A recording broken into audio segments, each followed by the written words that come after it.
One evening, sitting on the balcony watching the stars and city lights, I wanted to read a pocket-sized book which was almost begging me to look at it again. Once I was involved with a group conducting mind transference experiments from Perth with another based in Melbourne. The one in Melbourne was interested in the esoteric aspects of extraterrestrial communication. Dr. Ian Gordon, Ph.D., was chairing the Melbourne group, but I preferred to remain anonymous. Ian has written a number of books, and his first one was The Andronicus Tapes, Communication with Higher Intelligences. As he explains, therein Andronicus is a higher intelligence existing in the upper reaches of the cosmos. In 1982, they communicated through a psychic medium to a group of people in Melbourne about the future of Earth and prophecies for coming decades. Andronicus encouraged them to write that book, and Dr. Ian Gordon made it possible. Later, waking up from my slumber on the balcony at sunrise was quite unusual. Luckily, the night was reasonably warm, and there was no rain.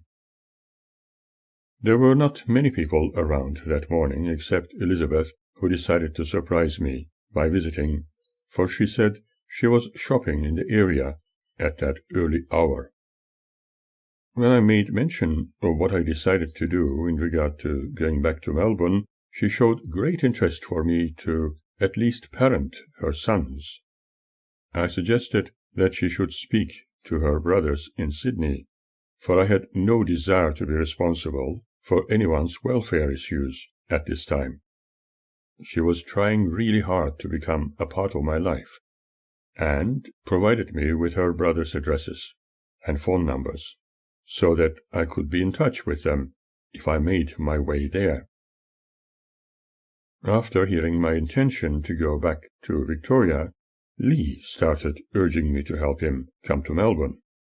He had never had the chance to see Melbourne until then, and wanted to leave his traumas behind. He just wanted to get away, even if it was for a short time. Deep down, I knew he would become homesick in a short while, insisting on going back to his mother and sister. I was not happy about becoming responsible for anybody other than my own self, for it could present a few undesirable problems, and he would need to be housed and looked after. Although he was a very gentle and adaptable young individual, he was not yet mature enough. To begin with, I needed to accommodate myself and establish some form of employment, or start my own business in a suburb suitable to my artistic interests. Accommodating an extra person was going to try my resources heavily. However, in case he wanted to stay with me permanently, as if he was my son, I would have additional responsibilities for his education or apprenticeship. I light-heartedly told him that he could come with me, but he needed to talk to his mother and sister first. One evening, after my tea and relaxing with a television program, Lee came urgently knocking at the door, shouting frantically to let him in. I was shocked. He immediately wanted me to close the door, shuddering and extremely fearful, obviously frightened of something and needing immediate protection. I told him to relax and tell me all about it before I involved the police. He was unable to speak at first, for he was petrified of his father. Then he rushed to the balcony, trying to see if his dad was still around, with a big sharp knife in his hand. The situation lasted for a while before he was reasonably calm. While sipping his tea, he said, "Malfunction wants to kill me, chasing me all the way. He may have seen me come here." I recommended that we notify the police immediately about his father's behavior, chasing and threatening him with a knife. I rang the police, and the officers told me that they were going to look into the matter after obtaining information from Lee. Then they asked if it was all right for me to accommodate him for the night. Spending a night with someone else's youngster was very unusual for me, for I never had this kind of experience before, although he could sleep on the portable bed in the spare room. Being a very private person, I could not sleep that night, having somebody else in the house. After hearing many stories of the ugliest kind, anybody would be cautious, and so questions started to do their dance. What if he had strange addictions, or intended to take things I worked very hard for? I stayed on the balcony watching the stars, wondering what to do next. Then I contemplated that he was not somebody like that, but if this was to become a semi-permanent situation, what could one expect? This episode reminded me of my unfortunate past with my own father when I was young.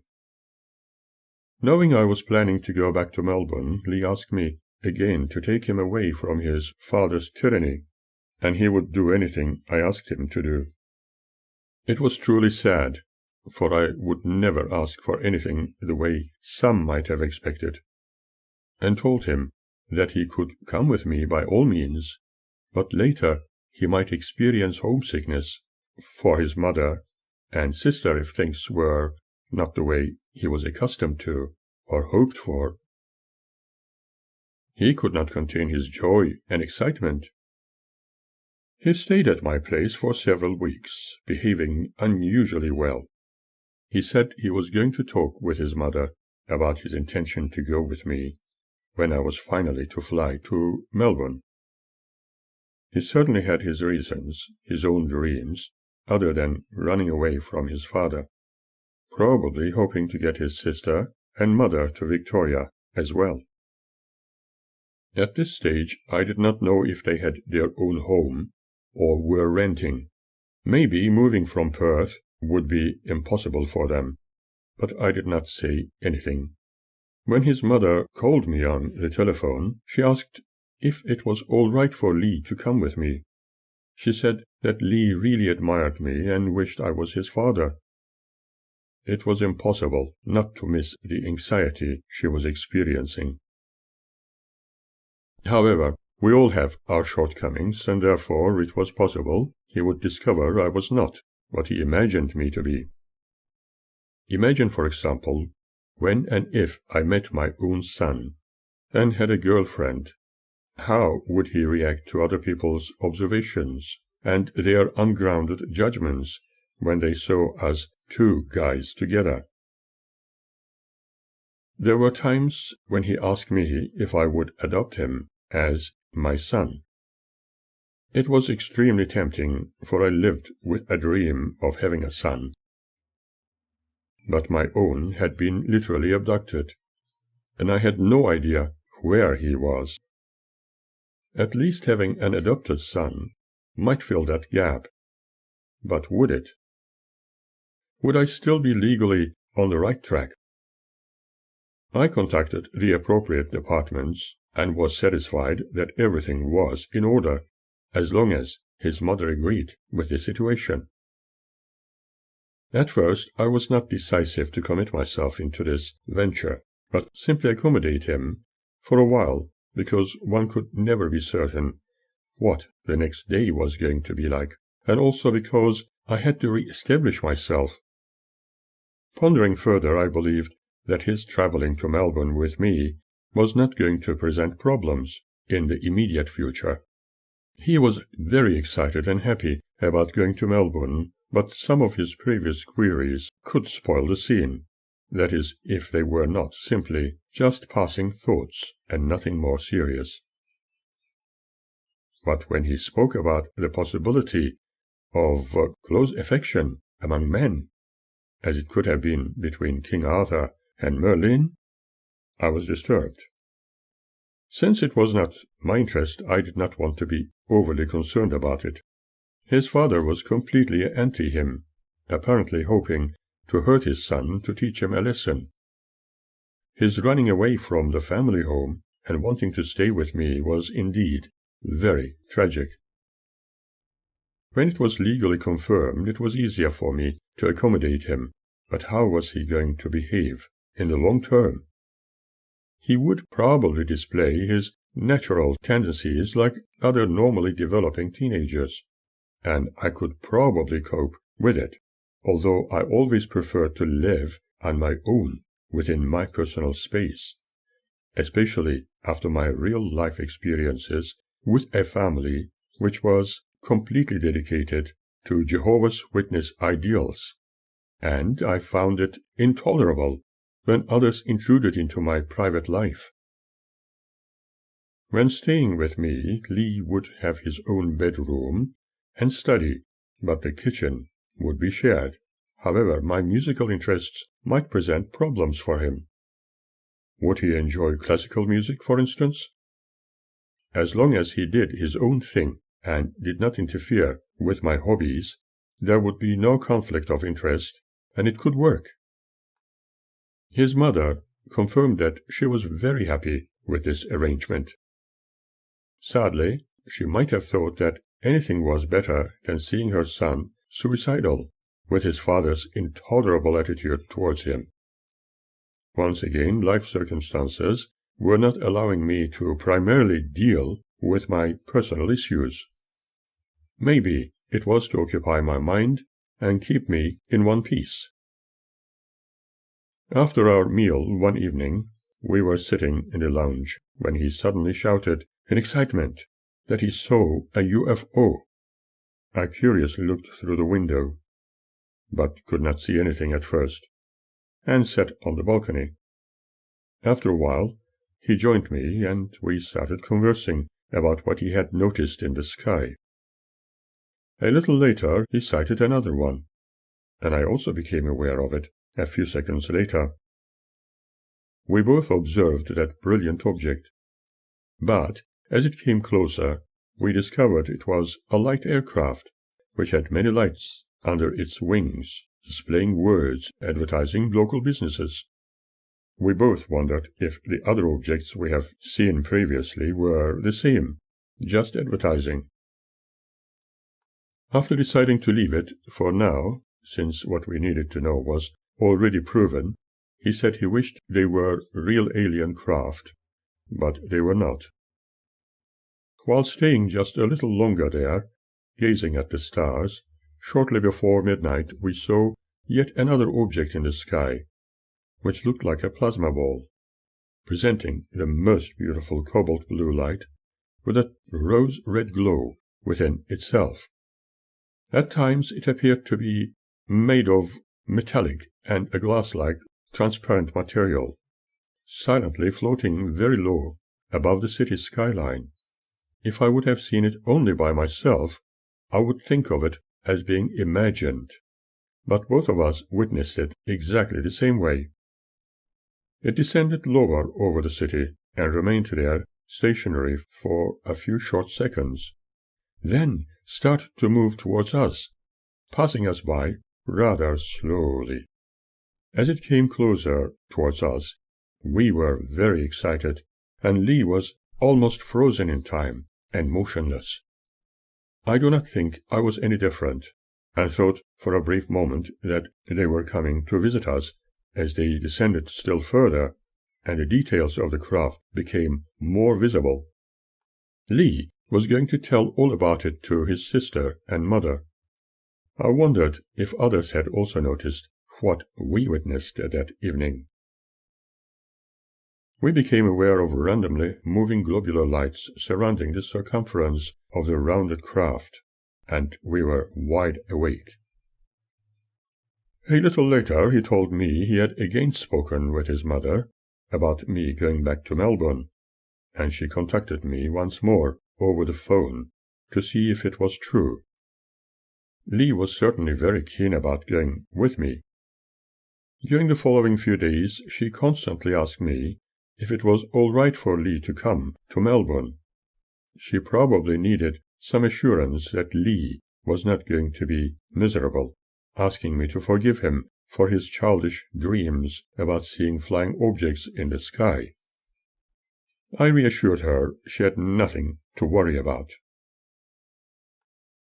Ironically, if I said something like this to my ex-wife and children, who were under her complete control with their thoughts, actions, and interests, they would immediately claim that such sightings could only be signs from the devil, and were simply lies.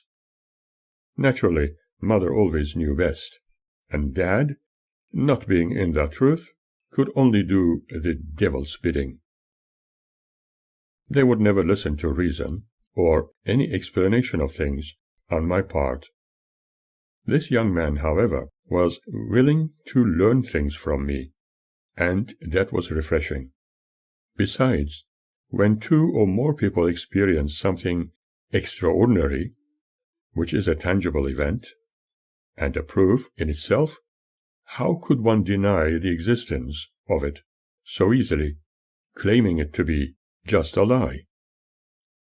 Furthermore, Lee was interested in some of the foods I prepared, liking them. Yet I found myself trying to adopt a dietary habit similar to his for a short period of time. That surprised me a lot, but it was easier to encourage him to eat healthier. Being of English background, as he put it, he preferred to eat no vegetables or variety of fruits. However, when those vegetables were incorporated in cooking, as with soups, rissoles, and others, he was happy. When he discovered me washing myself often and on a daily basis, he was utterly surprised, as he claimed, "But too much washing like that cannot be healthy. We never do it like you do." He said that it was like wasting one's time, but soon started adopting such habits which I grew up with. My involuntary involvement with him was probably doing a world of good for his personal development. There were certain limits to this. He was not my flesh and blood son, but a young person needing plenty of tolerance, understanding, patience, and some adult supervision. I was happy to help him for a while, hoping he would not be disappointed later, because I might be a little harsh with my words, as my children used to tell me from time to time, although I always aimed to be very gentle with them. However, Lee's logical behavior and attitude towards others was remarkable.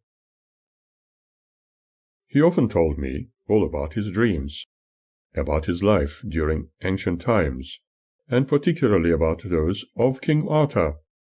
He spoke as if he was recalling memories of his past, and believed the famed wizard of those days was helping him and his then-father. In addition to this, he said he felt closer to me than his own parents, and therefore believed I could only be that wizard reincarnate on earth, encouraging me to question where he had learnt about it. Later he admitted unexpectedly how much he loved me, and then apologized in case he might have offended me with his words. He told me he was hoping that I loved him equally. I was surprised and, in a sense, shocked by this, as I hoped this love he felt was simply like the ones we know of as being between fathers and sons. Did he by any chance mean this type of love?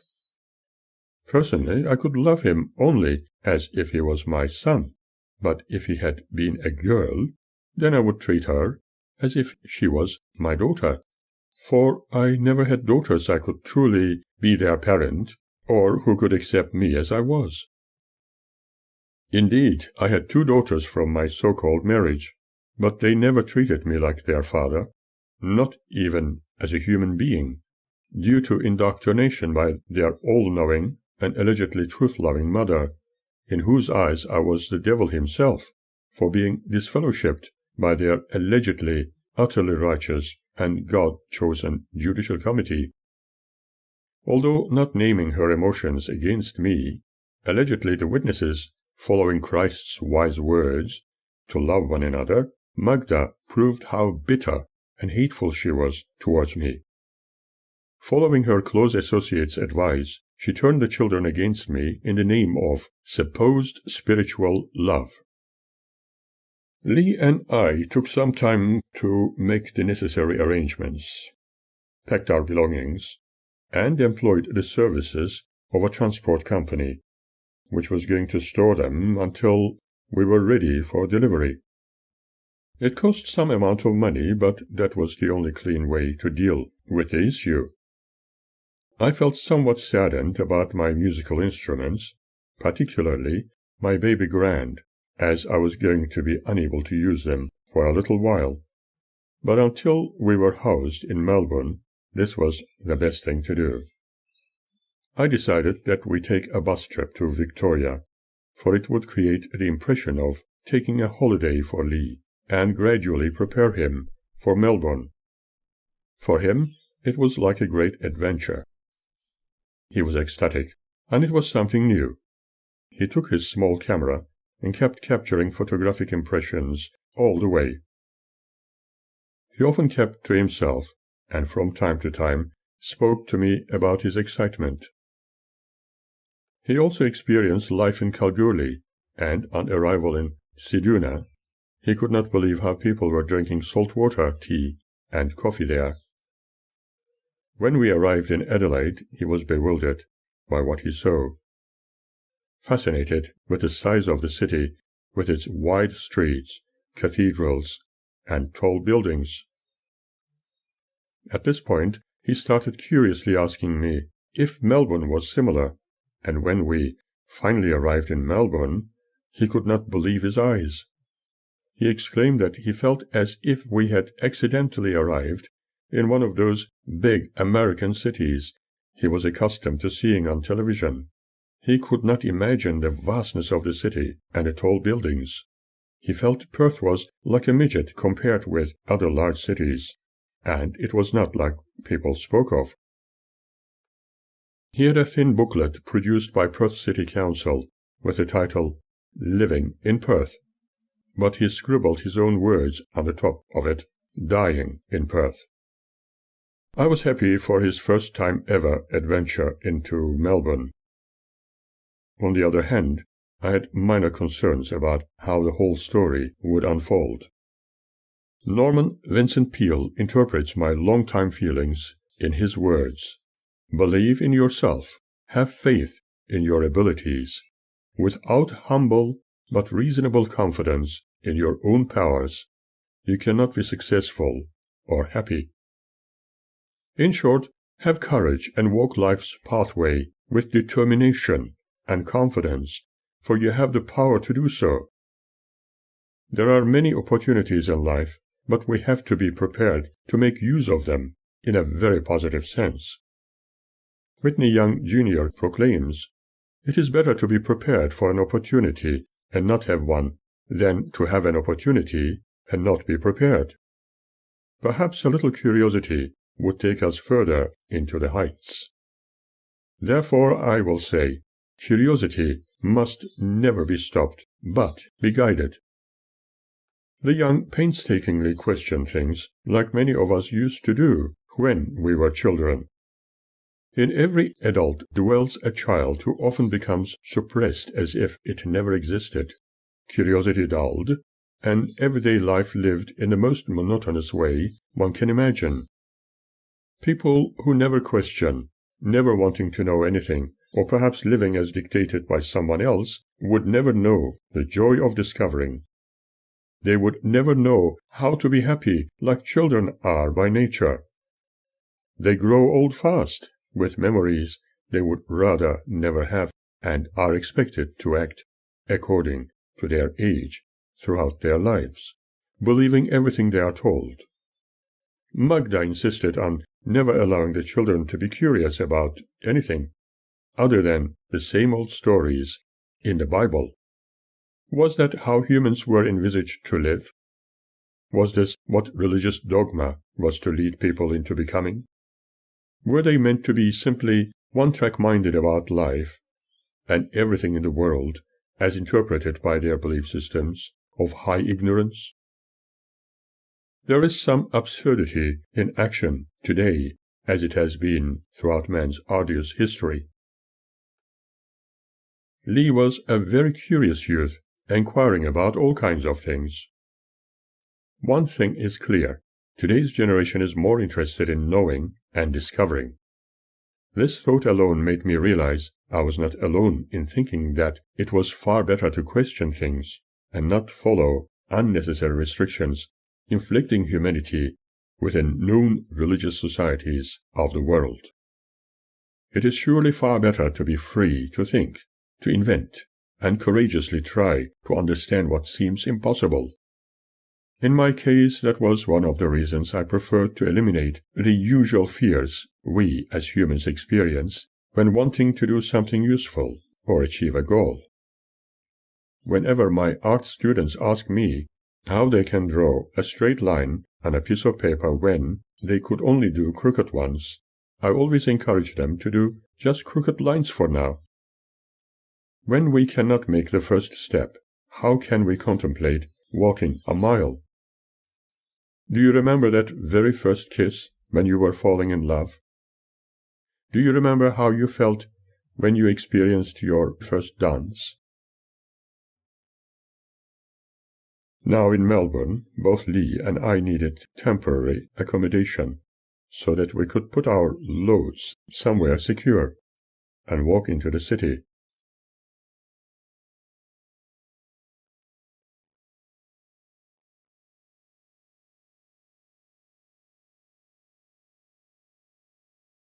After arriving at Spencer Street train station, as it was then known, we walked towards King Street. Although it was not a good idea to carry our belongings all the way, we had to take them with us, hoping to have housing somewhere soon.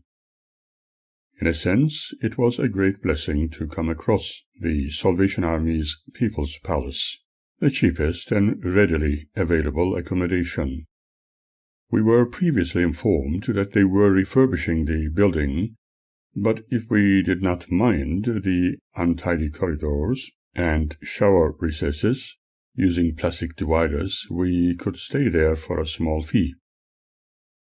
It sounded perfect as a temporary measure. We needed to unload our luggage in a safe place and go walking, having a meal in the city, and look for permanent housing. In fact, we could stay at this first temporary housing for a few days, and that would allow us the opportunity to find the right place. We were both given separate sets of keys to our shared room, with 2 different beds. It was not going to be easy for me because I was not accustomed to sharing a room with anybody other than my former wife and close lady friends. I felt uneasy and uncomfortable with another male in the same room. However, I was calmed by the idea that others would probably think of us as being father and son traveling together. Lee was a very shy young man and preferred to sleep in his everyday clothing.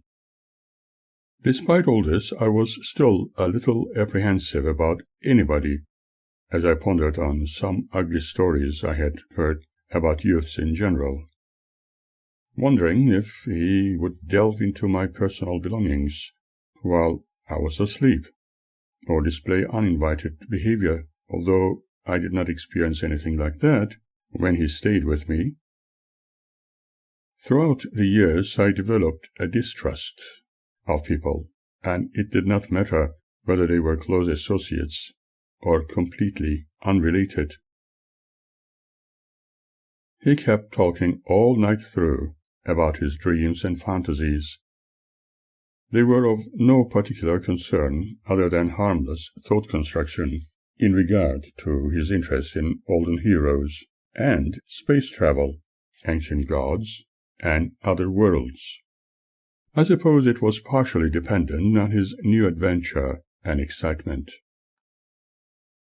The more he discovered about Melbourne, the more he fell in love with it.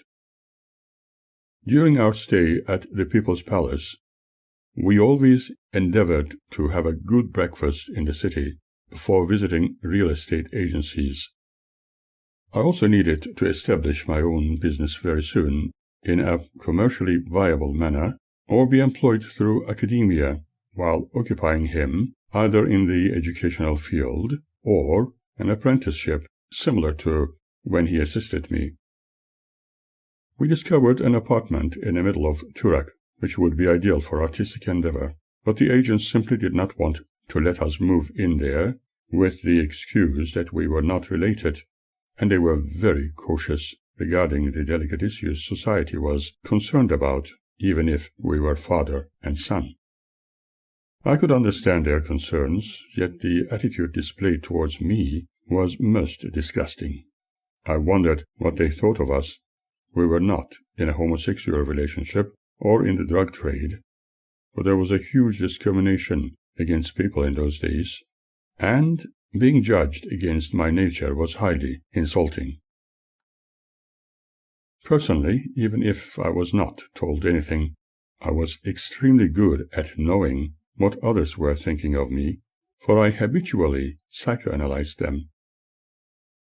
We frequented cinemas to break the monotony, and dining outside was becoming a little expensive. In truth, we had no choice other than search for suitable accommodation and some form of employment. I reapplied to the university for what I was passionate doing. For the time being, they could only employ me on a sessional basis, which would be ideal for what I ultimately wanted to do, which was to establish my own commercial art studio. Occasionally, we had a nice lunch in one of the department stores or shopping arcades. Noticing the lunchtime crowds, Lee often asked me if I had something to do with what he observed.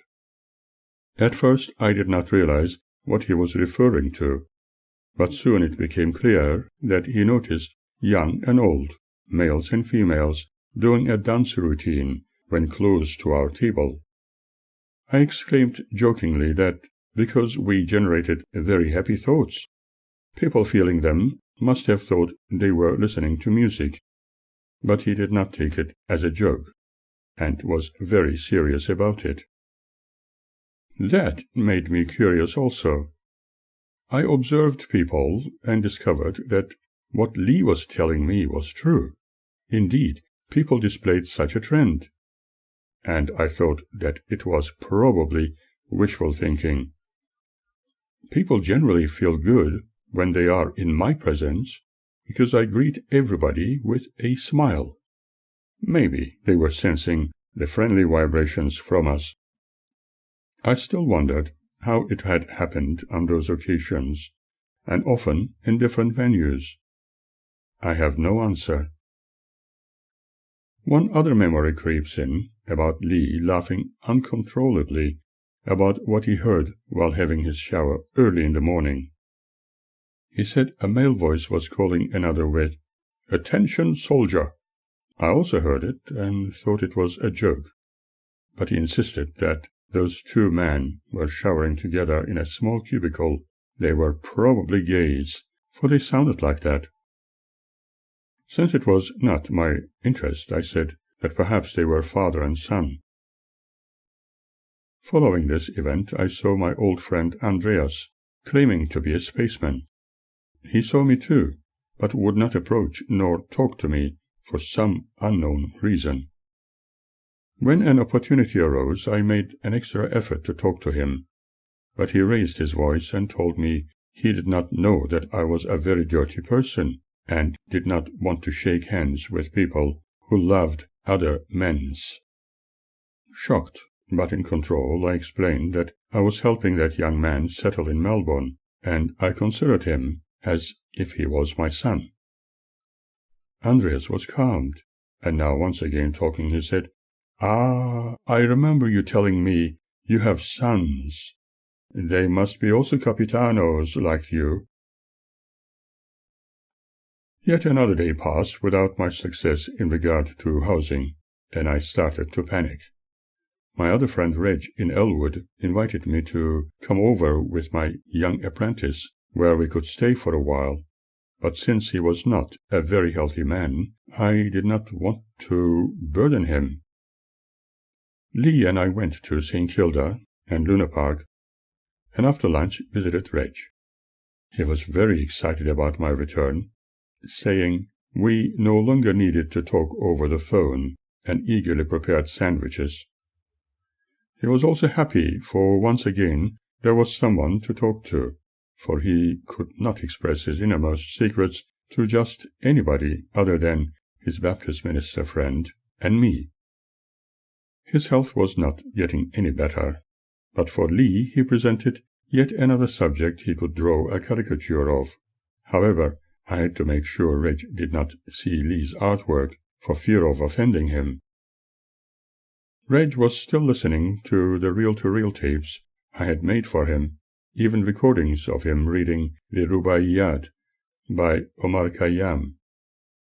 I happily kept copies of those recordings for myself, for I always value my friends and always endeavor to keep their memories alive.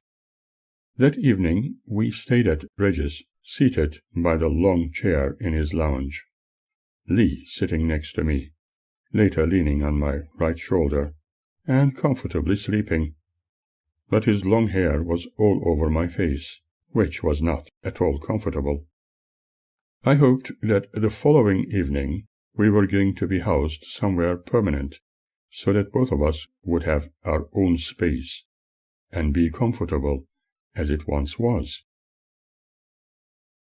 One of the estate agents I had known well was based in St. Kilda, and listening to a constant voice in my head, urging me to visit them this morning, I felt the urge to see if they had suitable housing for us. After a quick breakfast at a Glen Huntly Road cafe, we went there, and were not disappointed. Having inspected the premises at the corner of Barclay and Ackland Streets in the afternoon, we completed the necessary formalities. When the keys were in our hands, it was time to celebrate at a city restaurant. We invited Reg to join us. However, he had a yearning question, wondering who this young boy was, and what he was doing here, obliging me to explain a few things.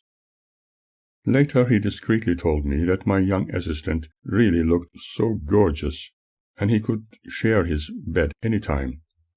At first I took it as a joke, but later, thinking about what he had said, it shocked me. Lee had no idea about it, and later drew a few interesting caricatures of Reg. I was extremely happy about my new accommodation, right in the middle of a famous corner of Melbourne City. It was populated with art-loving, eccentric, and colorful characters, as well as music stores, markets, and a chain of restaurants. The famous Luna Park and Palais Theatre were well-known landmarks there.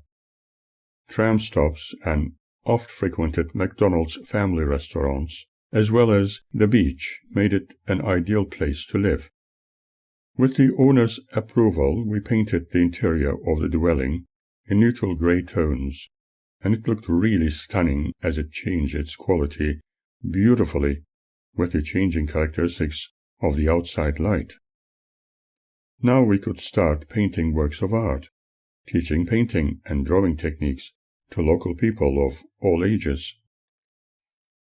This was going to provide us with opportunities to have exhibitions of classic and contemporary expressions of art, but I was also going to continue with my lecturing on a sessional basis. Occasionally we frequented shops specializing in antique swords. I developed a great interest in collecting war memorabilia, and discovering Lee's interest in items of ancient art was a good start. He discovered an ancient Scots dirk in one of the souvenir shops I had been frequenting next to the town hall, which we put on lay-by for him. It was very ornamental, had its own sheath, and seemed to have dried stains resembling the color of tomato sauce. When it was finally in his hands, he was delighted beyond words. I noticed him often putting it under his pillow for some reason, and although I made no mention of it, I was worried. Remembering his background in Perth with his father, and him often being bullied by his school friends, it was ringing alarm bells, but maybe my worries were unfounded. Knowing how sensitive he was about his person caused another concern in case he would consider self-harm. Was it perhaps for self-protection, as it may have been in olden days? Another thought that passed through my mind was sending chills down my spine, for it may have been meant to be used on me, in case I assaulted him. Why, one may think, I had such a thought, I can only say, as I had often been accused of all sorts of ugly things by my so-called family, it forced me to always be alert and cautious with everybody around me. I became habitually cautious and fearful of people ever since. In the past, some people I have helped with their housing needs and finding employment turned against me due to my ethnicity, but then again Lee knew I would never do something hurtful. However, I found it very difficult to determine what his mood swings would be like from one day to the next. I intended to teach him as much as I could to stand on his own 2 feet, not forgetting that I was not related to him. Several months later, everything was going reasonably well, but on occasions he noticed me being quietly stressed in a dark corner of the lounge, which was also my studio. I was very emotional about my recent past, wishing that my children, particularly my son, had spent some time with me, learning things, else he and his sisters were taken away, and I had no idea of their whereabouts. I was wondering whether they knew they had been illegally taken away with many scheming attitudes, as instructed by the Jehovah's Witnesses. I was certain that they were being told their father, the evil man, had abandoned them. In complete hatred, their allegedly God-fearing and all-righteous mother only listened and heeded their most treacherous advice, following so-called God's commands issued forth by the witnesses in separating the children from their father. The poor woman was most certainly under their spell, and did not know anything better, with a mind completely emptied, and filled only with biblical texts. She could not even realize how archaic the standards of the cult were that she belonged to in segregating women, never giving them a chance to advance. The specific attitudes experienced with the witnesses to keep the children isolated at school, applying the rule of shunning the so-called unfaithful parent and separating them was taken as if being under the guidance of the Spirit. This Spirit was not of love, but adversity. It was most certainly seen as a good way to hide inappropriate witness love and affection towards young children, and Magda was blinded by the brilliant lies of this cult, supposedly in spiritual fervor. Noticing my non-verbalized sadness, Lee sat next to me, leaning on my shoulder, trying to console me, saying not to worry and things would get better. It was a very sad case indeed, and a very unusual one, as I did not want him to notice my emotions, for he had his own problems to deal with. I felt he was beginning to miss his mother and sister, and urged him to write to them, for I did not want him to experience the agony of complete separation from his family like I was.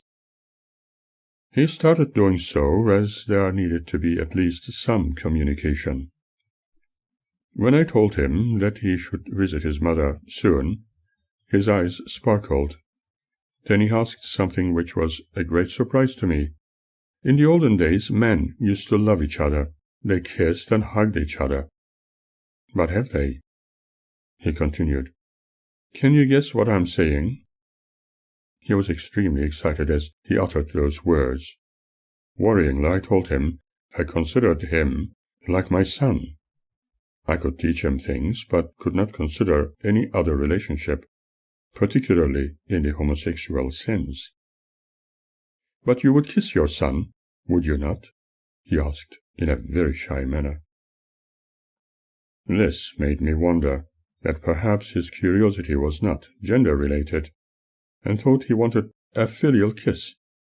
But he was someone else's child, and for me to kiss a young person who was not related to me on his cheeks would feel very odd.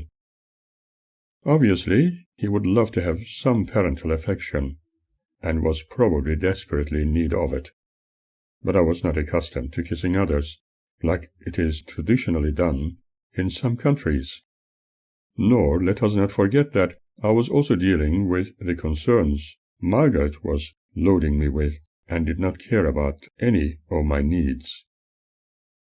At one stage, when visiting Reg, I drank some beer with him at the local pub, and regretted it, as I'm not a regular alcohol drinker. Therefore was adversely affected. I was not drunk, but was extremely worried about making a fool of myself, hoping Lee would not notice it when I got home. Lee asked me if I could help him financially to go back to Perth to see his mother, as he felt very homesick. He even added, "If you really love me, and I feel you do, help me with my flight." Although I had my own immediate expenses to pay, and could not tell him anything about them, I decided to help him with his request. I told him that we should go and get him his tickets soon.